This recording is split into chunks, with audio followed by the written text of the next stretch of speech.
Hello, I'm Sherry Gallant with Alberta Health Services, and this is Health Matters. Today we're talking with Dan Walton, Sergeant Dan Walton with the Lethbridge Regional Police Community Resources Unit. And it's just about time for school to start again, so we're going to talk about school zones. Little reminder. Yes, we are. So thanks for asking us to come and talk about it.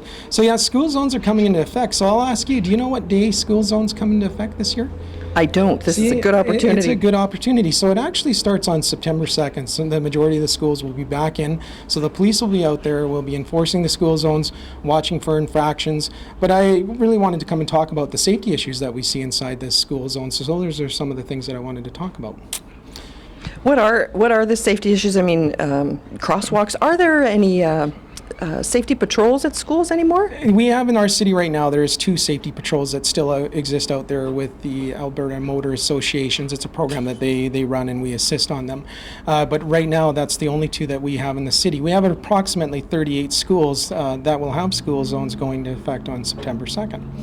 So some of the things that I wanted to talk about safety is, in the city of Lethbridge, a lot of times when you take your driver's license, you're not even familiar with what the zoning times are. In the city of Lethbridge, our school zones actually run from 7:30 in the morning till 4:30 at night. So people think, well, it might not be in effect at lunchtime or it's not there. So especially for newcomers to the city or students that are coming, our zones are in effect from 7:30 till 4:30, regardless of the breaks in the day. So that's one of the things that we see, because people don't even know what times those zones are actually running at. And the posted maximum speed is 30 kilometers an hour. So we will have officers out. Our patrol officers will be out looking at that. We'll also have our school resource officers monitor issues with that, and also our traffic unit will also be looking into that. Is visibility an issue?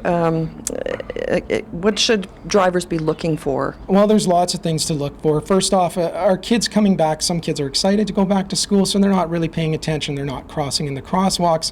They're bolting out onto the streets, and drivers aren't used, again, for those school zones being there. So just visibility for those kids to slow down, take it easy, cross at the crosswalks, make sure they're using the proper things, and watching for traffic. That's one thing that we want to tell our parents out there, to tell your kids, cross at the crosswalks, be safe, and make sure that traffic stops you.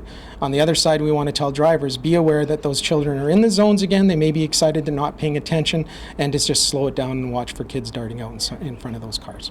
And is there any simple advice that parents who are watching maybe could give their children in terms of helping their children behave in a way that makes them more visible and more safe? Well, one of the things, again, cross at the proper things. If there's crossing lights there, utilize the crossing lights. If there's a marked crosswalk, use. The big thing for children is use common sense. Teach your kids when they're crossing. Look both ways, listens for traffic, and before you cross, make sure that traffic is stopped before going out onto the street. Eye contact? Exactly. Get eye contact with the driver. We all do it every day when we're driving, so no different for your children when they're out there.